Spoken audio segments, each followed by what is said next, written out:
Hello friends, नमस्कार। हमारे channel नंदन भगत digital India में आपका स्वागत है। अभी हम बात करने जा रहे हैं एईपीएस के नए नए नियम के विषय में। तो आप लोगों को पता होगा कि एईपीएस ने यानी एनपीसीआई ने नया नियम लागू कर दिया है कि प्रत्येक ट्रांजैक्शन से पहले मर्चेंट का फिंगर लगाना अनिवार्य है। तो इससे बहुत सारे लोगों को परेशानी हो गई है, क्योंकि बहुत सारे लोग अपने पिता के नाम पे या कोई अपने माँ के नाम पे, भाई के नाम पे, बहन के नाम पे आईडी लेकर उसमें अपना अकाउंट ऐड करके फिर एईपीएस का ट्रांजैक्शन करते थे। और ये तब तक ठीक था जब तक सुबह में एक बार लोग सेल्फ वेरिफिकेशन करा लेते थे और अपने दुकान पे बैठ के फिर कस्टमर का ट्रांजैक्शन करते थे। लेकिन जब से यह नियम लागू किया गया है कि प्रत्येक ट्रांजैक्शन से पहले या जस्ट बाद में मर्चेंट का फिंगर लगाना अनिवार्य कर दिया गया है, तब से बहुत सारे लोगों को बहुत सारा परेशानी हो गया है कि बार बार अपने रिलेटिव का नाम पे अगर आईडी है तो वो फिर फिंगर कैसे लगाएंगे। तो उसके लिए सबसे पहला काम, तो जो भी लोग ऐसे हैं जो अपने फैमिली मेम्बर के नाम पर आईडी लेके काम कर रहे हैं, तो सबसे पहले मेरा एक निर्देश है उन लोगों को कि अपने नाम पर कोई भी बैंकिंग आईडी ले लें और सभी का ट्रांजैक्शन मेंटेन भी करें और सही से आईडी चलाएं। और आप लोग देखते होंगे बहुत सारे लोगों का क्या हो रहा है कि 24 घंटे के लिए आईडी बार बार ब्लॉक होता जा रहा है। वो क्यों हो रहा है? उसका भी कारण है कि सेल्फ वेरिफिकेशन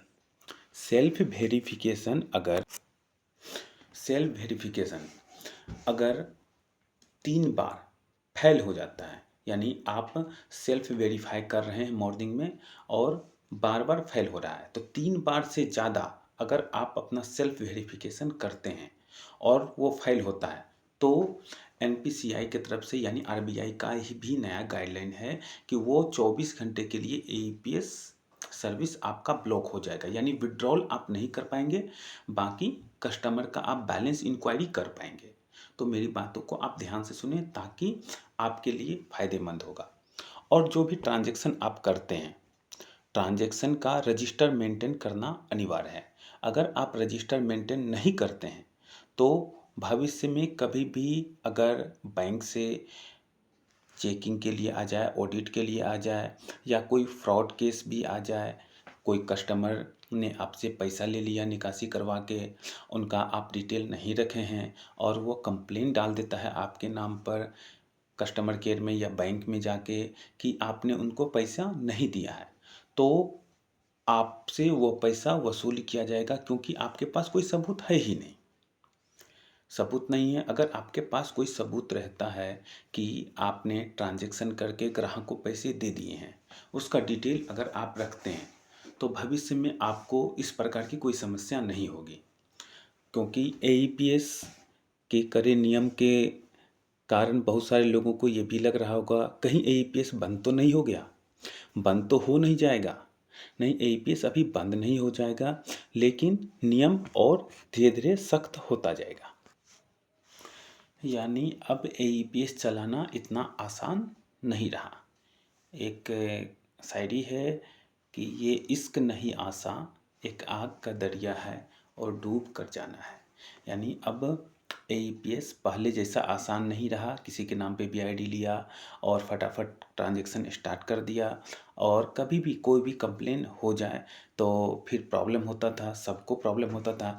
इसमें बहुत सारे अच्छे रिटेलर के लिए तो और अच्छा हो गया, और जो भी लोग फ्रॉड करना चाहते हैं मार्केट में, उनके लिए तो बहुत बुरी खबर हो गई कि अब प्रत्येक ट्रांजैक्शन पे उनका फिंगर लगेगा।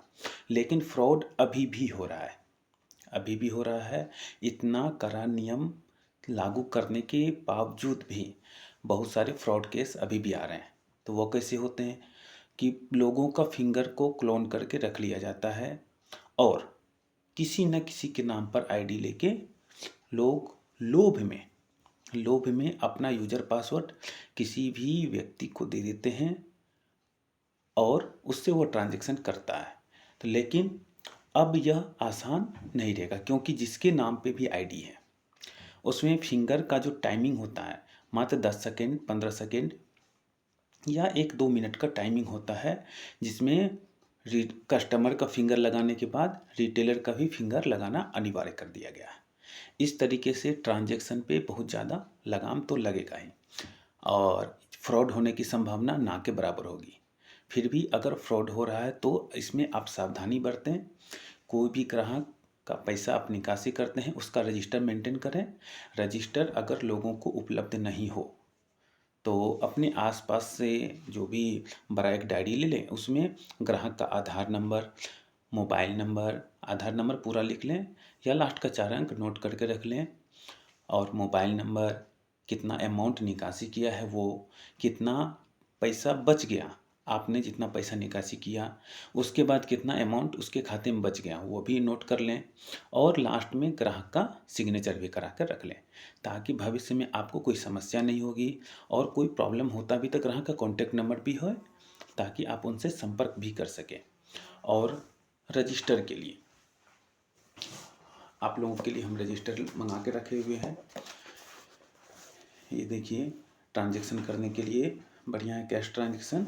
ये देखिए आपको हम दिखा देते हैं। कैश ट्रांजैक्शन के लिए यहाँ कस्टमर का नाम लिखना ज़रूरी है।